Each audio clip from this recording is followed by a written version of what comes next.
A very good morning to all of you, dear subscribers, viewers, learners, and competitors. This is Dr. RC. Welcome you in RC English classes. Dear students, in today's video lecture, we will learn further on the same topic, synthesis. So dear students, आज के video lecture में हम लोग कुछ आगे पढ़ेंगे उसी topic पर, सिंथेसिस, जिस पर हम लोगों ने अभी तक 2 वीडियो लेक्चर्स के माध्यम से लर्न किया है।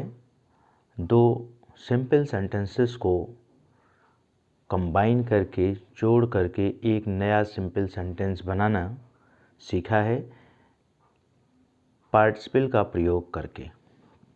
Okay dear students, so previous दोनों वीडियो लेक्चर्स में, वीडियो लेक्चर 1 और 2 में हम लोगों ने ये लर्न किया सिंथेसिस टॉपिक में कि कैसे 2 या 2 से अधिक सिंपल सेंटेंसेस को जोड़कर, कंबाइन करके एक न्यू सिंपल सेंटेंस फॉर्म किया जाता है, कैसे एक नया सिंपल सेंटेंस बनाया जाता है।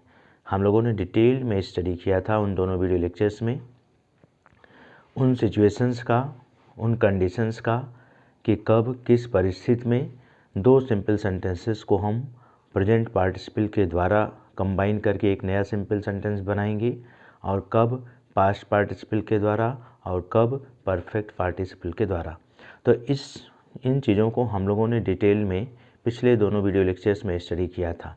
सो जो स्टूडेंट्स आज सपोज दैट न्यू व्यूअर्स हों, उनके लिए मेरी सलाह है कि अगर वो सिंथेसिस टॉपिक को पढ़ना प्रारंभ कर रहे हैं या इस वीडियो लेक्चर को देख रहे हैं जो 3rd वीडियो लेक्चर है, तो इससे पहले उन दोनों वीडियो लेक्चर्स को ज़रूर देखें, वीडियो लेक्चर 1 और वीडियो लेक्चर 2, जिसमें हमने डिटेल में बताया है कि कैसे 2 सिंपल सेंटेंसेस को जोड़कर या 2 से अधिक सिंपल सेंटेंसेस को जोड़कर एक नया सिंपल सेंटेंस बनाया जाता है पार्टिसिपल का प्रयोग करके। ओके डियर स्टूडेंट्स, सो आज हम लोग टाइप 2 पर आएंगे। टाइप 1 में हमने आपको स्टडी कराया था पार्टिसिपल का प्रयोग करना, पार्टिसिपल का प्रयोग करके एक नया सिंपल सेंटेंस बनाना 2 या 2 से अधिक सिंपल सेंटेंसेस को जोड़कर। आज हम लोग स्टडी करेंगे, लर्न करेंगे कि कैसे, how 2 or more than 2 simple sentences are combined into one simple sentence by using infinitive, कि कैसे 2 या 2 से अधिक सिंपल सेंटेंस को इन्फिनेटिव का प्रयोग करके एक सिंपल सेंटेंस में कंबाइन किया जाता है या एक सिंपल सेंटेंस बनाया जाता है। ओके डियर स्टूडेंट्स, सो आज की टॉपिक है हमारी बाय यूजिंग इन्फिनेटिव, यानी इन्फिनेटिव का प्रयोग करके 2 या 2 से अधिक सिंपल सेंटेंसेस को जोड़कर एक नए सिंपल सेंटेंस को बनाना। Okay dear students, so before moving forward हम आपको ये बताना चाहेंगे कि इन्फिनेटिव क्या है। अन्य वीडियो लेक्चर्स में हम इन्फिनेटिव की थोड़ी बहुत चर्चा किए हैं, अदर टॉपिक्स में जब कभी इसका रेफरेंस आया हुआ है। तो इन्फिनेटिव सिंपली आप यहाँ पर बस इतना जानिए कि इन्फिनेटिव वर्ब की फर्स्ट फॉर्म से पहले टू लगाने से बनती है, यानी कि वर्ब की फर्स्ट फॉर्म मेन वर्ब से पहले यदि टू का प्रयोग किया जाता है तो वह वर्ब इन्फिनेटिव वर्ब के रूप में हो जाती है। तो इस तरह से हम इसका प्रयोग करके 2 सिंपल सेंटेंसेस को जोड़कर एक नया सिंपल सेंटेंस बनाते हैं। लेकिन हमें जानना ये ज़रूरी है कि कब हम इन्फिनेटिव का प्रयोग करेंगे, किन परिस्थितियों में इन्फिनेटिव का प्रयोग करके हम 2 सिंपल सेंटेंस को जोड़कर एक नया सिंपल सेंटेंस बना सकते हैं। जैसा कि आपने टाइप 1 में पार्टिसिपल का प्रयोग समझा था, वैसे ही अब टाइप 2 में हम लर्न करेंगे उन कंडीशंस को, सेंटेंसेस को पढ़कर, समझकर कि कैसे हमें जो है इन्फिनेटिव का प्रयोग करके इन 2 सेंटेंसेस को जोड़कर एक नया सिंपल सेंटेंस बनाना है। ओके डियर स्टूडेंट्स, सो जब आप क्लोजली स्टडी करेंगे एग्जाम्पल्स में दिए गए सेंटेंसेस को, जिनको आपको कंबाइन करके एक नया सेंटेंस बनाना है, तो आपको समझ में आएगा कि यहाँ पर हम इन्फिनेटिव का प्रयोग करके इन दोनों सेंटेंसेस को जोड़कर एक नया सिंपल सेंटेंस बना सकते हैं। जैसे आपने जब पिछले वीडियो लेक्चर्स में पढ़ करके समझने की कोशिश की थी, जहाँ पर प्रेजेंट पार्टिसिपल, पास्ट पार्टिसिपल और परफेक्ट पार्टिसिपल का प्रयोग समझते हुए करके आपको ने दो सेंटेंसेस को जोड़कर एक नया सेंटेंस बनाया था। यहाँ पर हम लोग इन्फिनेटिव का प्रयोग करते हुए दो सेंटेंसेस को जोड़कर एक नया सेंटेंस बनाएंगे, और उसको कैसे हम प्रयोग करेंगे, किस वर्ब को हमें इन्फिनेटिव में चेंज करके सेंटेंस से जोड़ना है, यह सब हम सेंटेंस को पढ़ करके उसके सेंस के आधार पर ही निश्चित कर सकते हैं। इसलिए एग्जाम्पल को सबसे पहले हमें समझना बहुत ज़रूरी है। दिया हुआ जो दो सेंटेंस होगा या तीन सेंटेंस होगा, उसको पढ़ करके उसको सेंस को हम समझेंगे और फिर सेंटेंसेस को जोड़ने की कोशिश करेंगे इन्फिनेटिव का प्रयोग करके। ओके स्टूडेंट्स, सो आइए हम लोग एग्जाम्पल के द्वारा समझने की कोशिश करते हैं। First example, pay attention on whiteboard. I have already written 3 examples. So first I make you clear the first example, how it can be combined into one simple sentence by using infinitive. तो सबसे पहले हम पहले example को देखते हैं, जिसमें दो सेंटेंस दिए गए हैं कि कैसे इन दोनों सेंटेंसेस को हम इन्फिनेटिव के प्रयोग के द्वारा जोड़कर एक नया सिंपल सेंटेंस बना सकते हैं। Okay students, so see the first sentence. In the first example, she took a knife. पहला सेंटेंस है she took a knife. She wanted to cut an apple. देखिए यहाँ पर भी जब हम इन्फिनेटिव का प्रयोग करने जा रहे हैं, तो यहाँ पर भी आप देख रहे हैं कि दोनों सेंटेंस में डूअर यानी सब्जेक्ट सेम है। जैसा कि आप पार्टिसिपल का प्रयोग करके जब दो सेंटेंसेस को कंबाइन कर रहे थे, तो वहाँ पर भी आप देखते थे कि दोनों सेंटेंसेस में सब्जेक्ट एक ही होता था, या एक सेंटेंस कोई ऐसा भी आ जाता था जिसमें सब्जेक्ट पहले सेंटेंस के का जो ऑब्जेक्ट है वह दूसरे सेंटेंस का सब्जेक्ट हो जाता था। एक एग्जाम्पल मैंने कराया था, आपको याद होगा कि प्रायः जो है दोनों सेंटेंस के सब्जेक्ट सेम होते थे, लेकिन एक एग्जाम्पल मैंने कराया था in the previous video lecture जिसमें सब्जेक्ट डिफरेंट था। वो डिफरेंट क्या था? पहले सेंटेंस का जो ऑब्जेक्ट था वह दूसरे सेंटेंस का सब्जेक्ट बन गया था। आप पिछला वीडियो लेक्चर देखेंगे तो उसमें मिलेगा आपको। तो यहाँ पर फिर से आपको जो एग्जाम्पल्स मिल रहे हैं कंबाइन करने के लिए इन्फिनेटिव के प्रयोग के द्वारा एक नया सिंपल सेंटेंस बनाने के लिए, उसमें भी जो है दोनों सेंटेंस के जो सब्जेक्ट हैं वो सेम है। देखिए सी टुक ए नाइफ, उसने नाइफ लिया। फिर she wanted to cut an apple, वह एक सेब काटना चाहती थी। दोनों सेंटेंस में subject same, she and she the same person, वही व्यक्ति है जिसने चाकू लिया, वह एक सेब काटना चाहती थी। She wanted to cut an apple, वह सेब काटना चाहती थी। अब आप ध्यान से देखिए, सब्जेक्ट एक है, पहले सब्जेक्ट में जो वर्ब है टुक, लिया, चाकू लिया।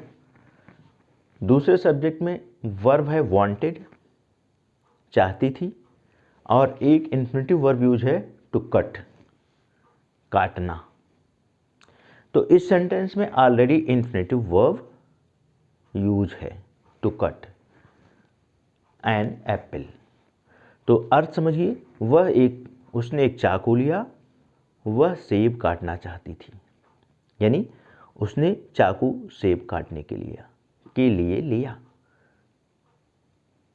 ये जो इन्फिनेटिव वर्ब है, अगर हम इसी इन्फिनेटिव वर्ब जो to cut an apple infinitive verb को लेकर जो ये फ्रेज बना हुआ है, इसको फर्स्ट सेंटेंस में लाके जोड़ दें, she took a knife to cut an apple, उसने सेब काटने के लिए चाकू लिया।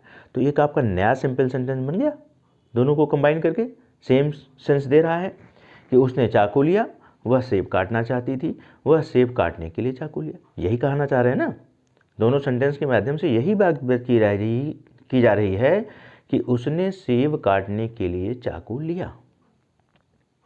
जो एक सिंपल सेंटेंस में व्यक्त हो रही है वही बात दो सेंटेंस में व्यक्त की गई है कि she took a knife, she wanted to cut an apple. Okay dear students, so इस तरह से आपको पहचानना होगा अगर सेंटेंस में पहले से ही इन्फिनेटिव वर्ब का प्रयोग हुआ है, अगर उस इन्फिनेटिव वर्ब्स के द्वारा जो आपका फ्रेज बना है या केवल इन्फिनेटिव वर्ब, उसको पहले सेंटेंस में अगर जोड़ देने से सेंटेंस का सेंस आता है तो वह आपका एक नया सिंपल सेंटेंस बन जाता है। यह आप सेंटेंस के सेंस को समझकर, भाव को समझ करके ही डिसाइड कर पाएंगे कि हमें कैसे इन्फिनेटिव का प्रयोग करके सेंटेंस को जोड़ना है। तो कुछ एग्जांपल्स आपको इस टाइप के मिल जाएंगे जिसमें इन्फिनेटिव वर्ब ऑलरेडी यूज रहेगी, तो उस इन्फिनेटिव वर्ब से जुड़े वर्ड्स को लेकर हम पहले सेंटेंस से जोड़ देंगे तो हमारा जो है एक नया सिंपल सेंटेंस बन जाएगा। इस तरह से देखिए आपका जो न्यू सिंपल सेंटेंस बन रहा है वो क्या है, she took a knife. Okay dear students, अब ये हम जो इन्फिनेटिव वर्ब से लेकर के यहाँ तक का जो पोर्शन है इसको यहाँ जोड़ देंगे, टू कट एन एप्पल।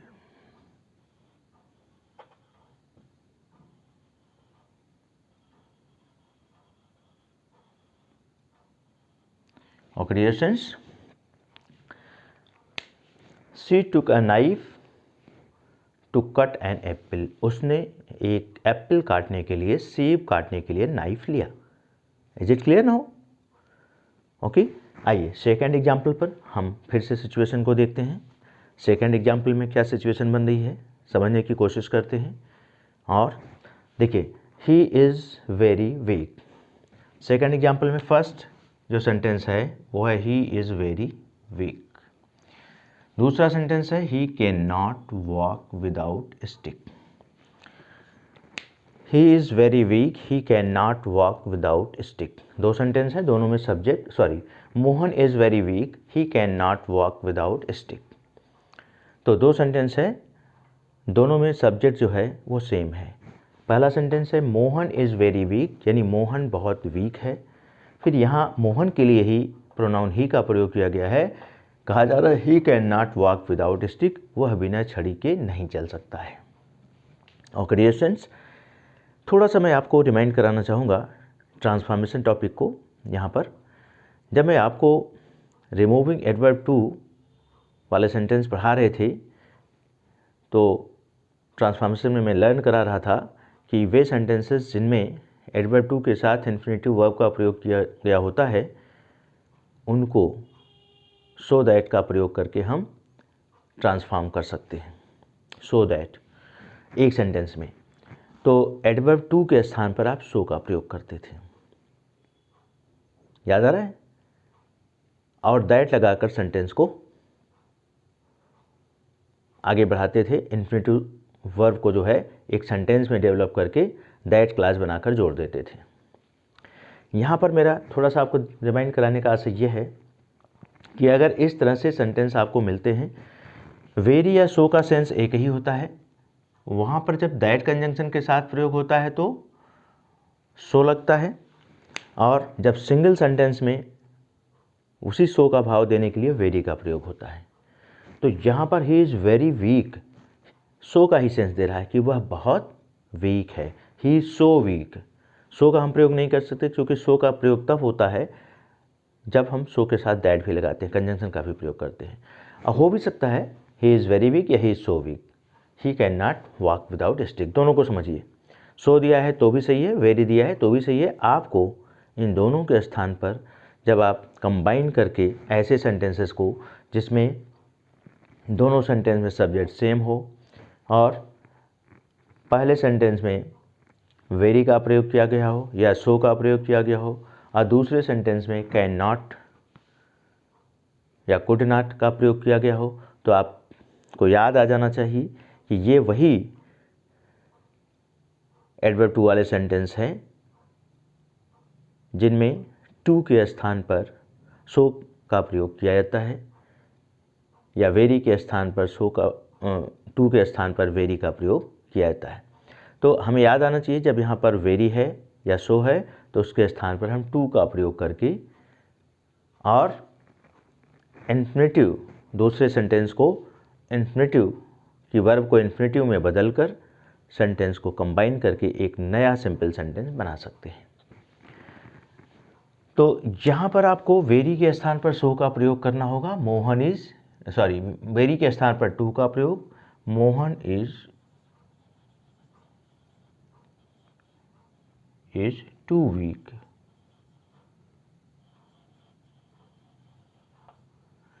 आप इसे लर्न भी कर सकते हैं कि जब इस तरह का सेंटेंस मिलेगा, he is very weak, very और इधर कैन नॉट के भी प्रयोग हुआ रहेगा, तो हम उसमें वेरी के स्थान पर टू का प्रयोग करते हुए और जो इसमें मेन वर्ब है उसको इन्फिनेटिव में बदल देंगे, यानी वाक से पहले टू लगा देंगे। देखिए, इस सेंटेंस में इन्फिनेटिव वर्ब का प्रयोग नहीं किया गया है जैसे पहले सेंटेंस में किया गया है, नहीं किया गया है। यहाँ पर मेन वर्ब है he can not walk without stick. यहाँ था she wanted to cut an apple, already यहाँ पर एक इन्फिनेटिव वर्ब प्रयुक्त थी, यहाँ पर कोई इन्फिनेटिव वर्ब प्रयुक्त नहीं है, तो यहाँ पर हम मेन वर्ब को ही इन्फिनेटिव वर्ब में चेंज कर लेंगे। मेन वर्ब आपकी फर्स्ट फॉर्म में है वॉक, तो फर्स्ट फॉर्म से पहले जब आप टू लगा देंगे तो वह इन्फिनेटिव वर्ब में चेंज हो जाएगी। इस तरह से हम इसको इन्फिनेटिव में चेंज करके ये हमारा जो है फ्रेज हो जाएगा इन्फिनेटिव से prepositional phrase, to walk without stick. तो वर्ब से पहले, वॉक से पहले टू लगाया तो आपका बन गया टू वॉक विदाउट स्टिक। अब चूँकि सेंटेंस हम कंबाइन करके सिंपल सेंटेंस बना रहे हैं, इसलिए हमें एक ही सब्जेक्ट की ज़रूरत होगी, यहाँ पर एक ही डूअर की। मोहन इज़ टू वीक, अब हमें ही कैन नॉट देने की ज़रूरत नहीं होगी, सिर्फ इन्फिनेटिव वर्ब को जोड़ेंगे, to walk without stick, to walk. Mohan is so weak, to weak to walk without stick. Just wait, I write, walk without stick.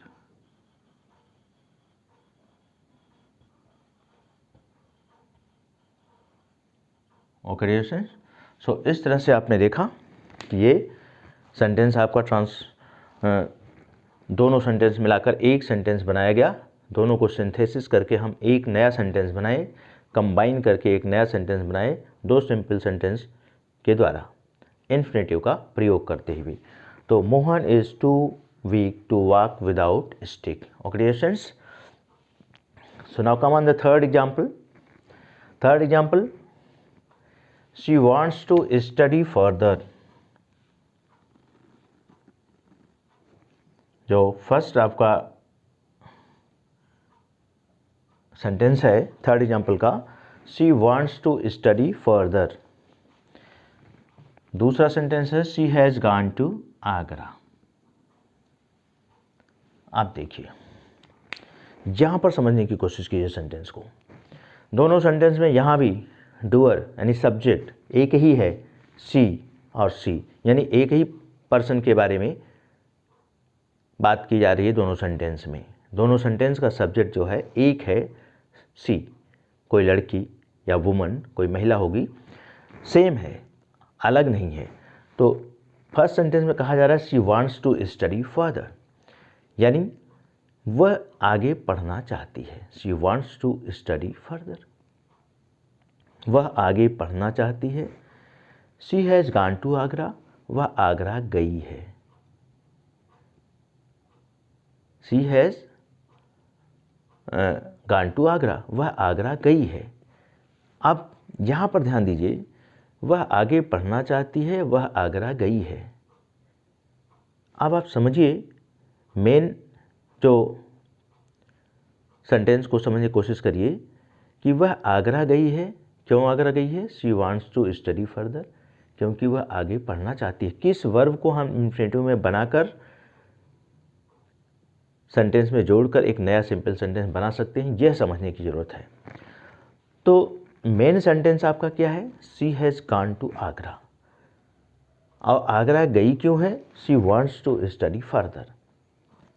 अगर यह सेंटेंस पहले लिखा होता she has gone to Agra, she wants to study further, तो आपको ज़्यादा थोड़ा समझ होता, जैसे पहला सेंटेंस था। लेकिन सेंटेंस आगे पीछे लिखा है, क्योंकि दोनों सेपरेट सेंटेंस हैं तो वो आगे पीछे लिखे जा सकते हैं। आपको समझते हुए दोनों के सेंस को जोड़कर जब एक नया सिंपल सेंटेंस बनाना है तो आपको समझना है कि हम किस तरीके से इसको एक नए सिंपल सेंटेंस में बदल सकते हैं या एक नया सिंपल सेंटेंस बना सकते हैं। प्रेजेंट पार्टिसिपल का प्रयोग करके, पार्टिसिपल का प्रयोग करके, या इन्फिनेटिव का प्रयोग करके, या और जो भी आगे रूल्स आपको बताए जाएंगे उनका प्रयोग करके। यह आपको खुद समझ करके डिसाइड करना होगा कि कौन सा रूल सूटेबल होगा इन दो सिंपल सेंटेंस को जोड़कर एक नया सिंपल सेंटेंस बनाने में। यह खुद आपकी अंडरस्टैंडिंग, आपकी समझ से ही निर्णय लिया जा सकता है। और वो समझ, अंडरस्टैंडिंग, नॉलेज आपका धीरे धीरे एग्जाम्पल्स को समझते हुए जब आप प्रैक्टिस करेंगे तो वो बढ़ता जाएगा और आपकी जो डिसीजन लेने की जो एबिलिटी है वो बढ़ेगी और आप सही डिसीजन ले पाएंगे कि हमें किस रूल्स का प्रयोग करके दो सिंपल सेंटेंसेस को जोड़कर एक नया सिंपल सेंटेंस बनाना चाहिए या बनाना सही होगा। ओके स्टूडेंट्स, तो यहाँ से she has gone to Agra. अब ऑलरेडी यहाँ देखिए इन्फिनेटिव वर्ब का प्रयोग हुआ है इसमें भी, इस सेंटेंस में, टू स्टडी फर्दर। अगर आप थोड़ा टेक्निकल माइंड लगाएंगे तो समझ जाएंगे कि अगर दोनों सेंटेंस में किसी में भी ऑलरेडी इन्फिनेटिव वर्ब का प्रयोग हुआ है तो उस इन्फिनेटिव वर्ब से रिलेटेड जो हमारा फ्रेज बन रहा है उसको हम लेकर के दूसरे वाले सेंटेंस अगर जोड़ दें तो हमारा एक नया सिंपल सेंटेंस सेम सेंस देने वाला बन जाएगा। She has gone to Agra to study further. Clear? She has gone to Agra to study further. वह आगरा आगे पढ़ने के लिए गई है और आगे की पढ़ाई करने के लिए वह आगरा गई है।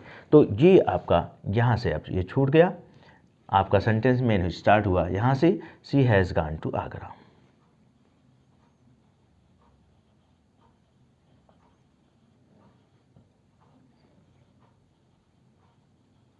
आगरा टू स्टडी फर्दर, ये इन्फिनेटिव वर्ब है, सेंटेंस में पहले से यूज है, जैसे इस वाले सेंटेंस में यूज थी फर्स्ट एग्जाम्पल में, वैसे थर्ड एग्जाम्पल में भी है। तो आप टू स्टडी फर्दर लिख दीजिए, आपका सेंटेंस जो है नया सेंटेंस बन गया, टू स्टडी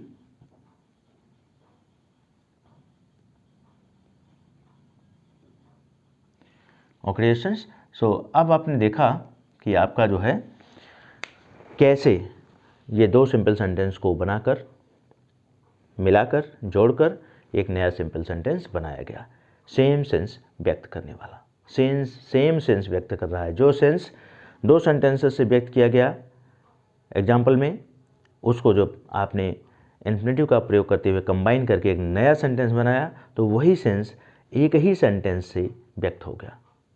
यही सिंथेसिस है। ओके स्टूडेंट्स, इसी को सिंथेसिस कहा जाता है। सो आई wipe these examples, just wait, I will do 2 more examples to make you clear the topic. So मैं 2 एग्जाम्पल और आपको करके दिखाता हूँ टॉपिक को क्लियर करने के लिए। So wait for a moment.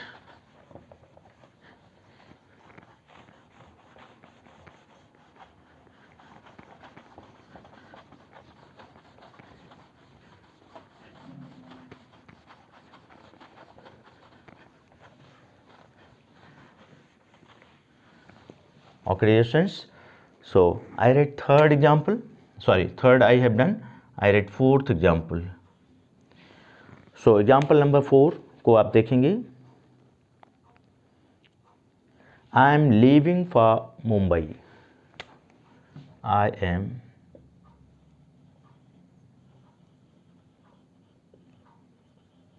leaving for Mumbai, I am leaving for Mumbai. Okay students, so first sentence है I am leaving for Mumbai, I shall live there दूसरा सेंटेंस है I shall live there. I am leaving for Mumbai. I shall live there. Again, focus on the fourth example. I am leaving for Mumbai. 2 sentence इस example में भी हैं। मैं ज़्यादातर examples जो भी करा रहा हूँ 2 सेंटेंसेस को, क्योंकि ये पहले 2 सेंटेंसेस को कंबाइन करना, लर्न करना इजी होता है। इसलिए सबसे पहले आप 2 सेंटेंसेस को कंबाइन करके 1 सिंपल सेंटेंस बनाना लर्न कीजिए। जैसा कि मैं आपको एग्जाम्पल के द्वारा समझाने की कोशिश कर रहा हूँ, उसी तरह से आप फॉलो करिए। और जब 2 सेंटेंसेस को कंबाइन करने की एबिलिटी आपकी डेवलप हो जाए, कॉन्फिडेंस लेवल आपका बढ़ जाए, 2 सेंटेंसेस को आप सही रूप से कंबाइन कर सकें 1 सिंपल सेंटेंस में, तब आप 3 सेंटेंसेस वाले एग्जाम्पल को देख करके आप एक्सरसाइज करेंगे तो वो भी आपको समझ में आ जाएगा। लेकिन सबसे पहले आप बिगिनिंग में 2 सिंपल सेंटेंसेस को कंबाइन करके 1 सिंपल सेंटेंस बनाना लर्न कीजिए। रूल्स का फॉलो करते हुए, सेंटेंस के सिचुएशंस को देखते हुए, जहाँ जिस रूल्स की आवश्यकता है उस रूल्स का प्रयोग करते हुए आप उनको कंबाइन करना लर्न कीजिए। जैसे अभी तक पार्टिसिपल का प्रयोग हमने लर्न कराया 2 वीडियो लेक्चर के माध्यम से, और अभी आप लर्न कर रहे हैं इन्फिनेटिव का प्रयोग। So I am living for Mumbai, इस सेंटेंस में भी दोनों सेंटेंस में सब्जेक्ट सेम है आई। सब्जेक्ट सेम मिल रहा है I. I am living for Mumbai, मैं मुंबई के लिए जा रहा हूँ या मैं मुंबई जा रहा हूँ। क्यों? आई शैल लिव देयर, मैं वहाँ रहूँगा। अब देखिए, मैं मुंबई जा रहा हूँ, पहला काम क्या है? मैं मुंबई जा रहा हूँ। दूसरा वर्ब, पहला क्रिया है जाने का, दूसरा वर्ब है वहाँ रहने का। तो वहाँ रहना हमारा क्या है? उद्देश्य है। मैं मुंबई क्यों जा रहा हूँ? वहाँ रहने के लिए। यानी पहला एक्शन हो रहा है दूसरे एक्शन को करने के लिए। जाने का एक्शन वहाँ पर रहने के लिए हो रहा है। तो ऐसे भी समझ में आ रहा होगा कि जाने का उद्देश्य क्या है। जाने का उद्देश्य है मुंबई में रहना। तो जब वर्ब किसी वर्ब का एम बनती है, उद्देश्य बनती है, ऑब्जेक्ट बनती है, तो उस वर्ब को हम जो है इन्फिनेटिव वर्ब के रूप में प्रयोग करके एक सिंपल सेंटेंस बना सकते हैं। यदि 2 सेंटेंसेस में एक वर्ब दूसरे वर्ब का ऑब्जेक्ट बन रही हो, या ऑब्जेक्ट का सेंस दे रही हो, उद्देश्य का सेंस दे रही हो, तो उस उद्देश्य का सेंस देने वाली वर्ब जो है उसको इन्फिनेटिव में चेंज कर हम पे सेंटेंस से अगर जोड़ देंगे तो हमारा दोनों सेंटेंस एक सिंपल सेंटेंस के रूप में बन जाएगा और सेम सेंस व्यक्त करेगा। तो यहाँ पर I am living for Mumbai to live there, यहाँ पर इसको आप रिमूव करेंगे, यहाँ से आप इन्फिनेटिव वर्ब जोड़ेंगे, टू का प्रयोग करेंगे, इन्फिनेटिव बनाएंगे इस वर्ब को, टू का प्रयोग कर देंगे, इन्फिनेटिव हो गया। तो I am living for Mumbai to live there. तो इस तरह से आपका जो सिंपल सेंटेंस बन रहा है कंबाइन करके, I am living for Mumbai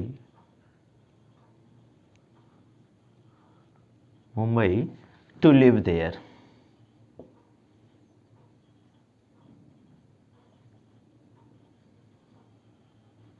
मैं मुंबई रहने के लिए जा रहा हूँ। I am living for Mumbai to live there. Okay students, one more example and that will be the last example of today's video lecture. और वह एग्जाम्पल आज के वीडियो लेक्चर का अंतिम एग्जाम्पल होगा। That is example number 5। एक और example के द्वारा हम आपको लर्न करा रहे हैं।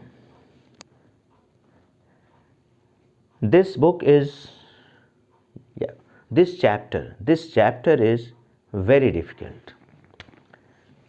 This chapter, you can write this lesson. This lesson I think will be more suitable. This lesson is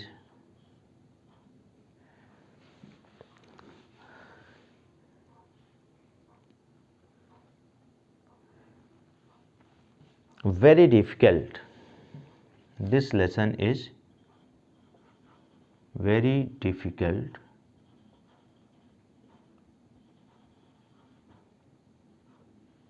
You cannot understand it.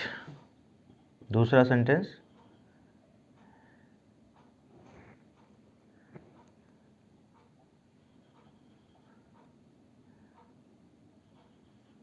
cannot understand it.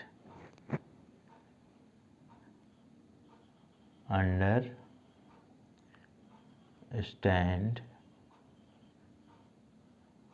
it. You cannot understand it. This lesson is very difficult. You cannot understand it.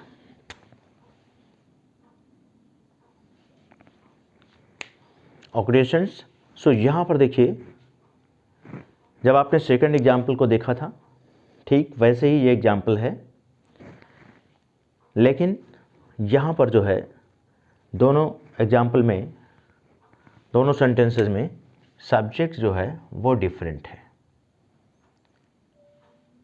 Subject क्या है? Different है. First example में subject है this lesson और दूसरे example में sentence है you. दूसरे एग्जाम्पल में सेंटेंस है यू. ऐसी सिचुएशन होने पर रूल्स वही होगा जैसे आपने वेरी के स्थान पर टू का प्रयोग अभी किया था प्रीवियस एग्जाम्पल में, एग्जाम्पल नंबर सेकंड में.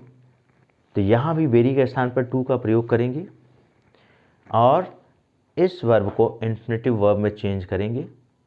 बाकी अन्य चीज़ों को आप सेंस के आधार पर अन्य वर्ड्स को छोड़ देंगे जो अननेसेसरी, अनसुटेबल लगेंगे. तो यहाँ पर जो मैं मेन आपको समझाने की कोशिश कर रहा हूँ वो ये है कि जब आपका डिफरेंट सब्जेक्ट हो और उसे आप एडवर्ब टू के साथ इन्फिनिटिव का प्रयोग करते हुए एक सिंपल सेंटेंस बना रहे हैं, दो सिंपल सेंटेंसेस को जोड़कर,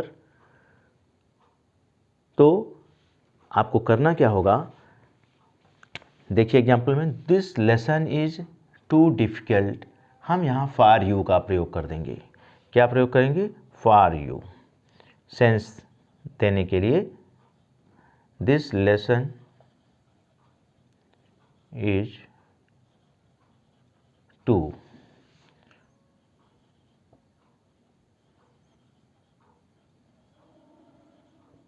फॉर यू. यहाँ हम फॉर यू करेंगे. For you. अब ये हट जाएगा, ये जो मेन वर्ब है यहाँ पर इन्फिनिटिव बनाने के लिए इसको टू का प्रयोग कर दें. To understand. This lesson is too difficult for you to understand.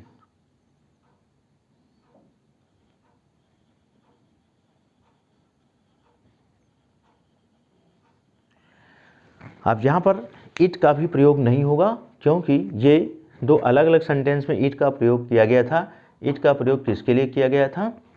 Lesson के लिए, फर्स्ट सेंटेंस के सब्जेक्ट के लिए. अब जब कंबाइन सेंटेंस हम एक सिंपल सेंटेंस बना रहे हैं दोनों को मिलाकर, तो यहाँ पर हमें अंडरस्टैंड के बाद इट प्रोनाउन की ज़रूरत देने की ज़रूरत नहीं है. सेंटेंस का सेंस पूरा अब क्लियर हो जा रहा है बिना इट के. This lesson is too difficult for you to understand. यह लेसन आपके समझने के लिए बहुत कठिन है. यानी यह लेसन इतना कठिन है कि आप समझ नहीं सकते हैं. डियर स्टूडेंट्स, ये ट्रांसफॉर्मेशन टॉपिक से अगर आप पढ़े होंगे adverb too, removing adverb too वाला सेंटेंस, तो वहाँ पर इस टाइप के एग्जाम्पल कराया गया था. उससे आपको थोड़ा समझ आ रही होगी कि कैसे यहाँ पर दो सिंपल सेंटेंसेस को उसी एडवर्ब टू का प्रयोग करते हुए और मेन वर्ब को इन्फिनिटिव वर्ब में चेंज करते हुए एक कंबाइंड सिंपल सेंटेंस बनाया जा रहा है. दो अलग अलग सिंपल सेंटेंसेस का प्रयोग को जोड़कर, जिसमें वेरी का प्रयोग किया गया है और कैन नॉट या कुड नॉट अलग अलग सेंटेंस में अलग अलग प्रयोग हो सकता है.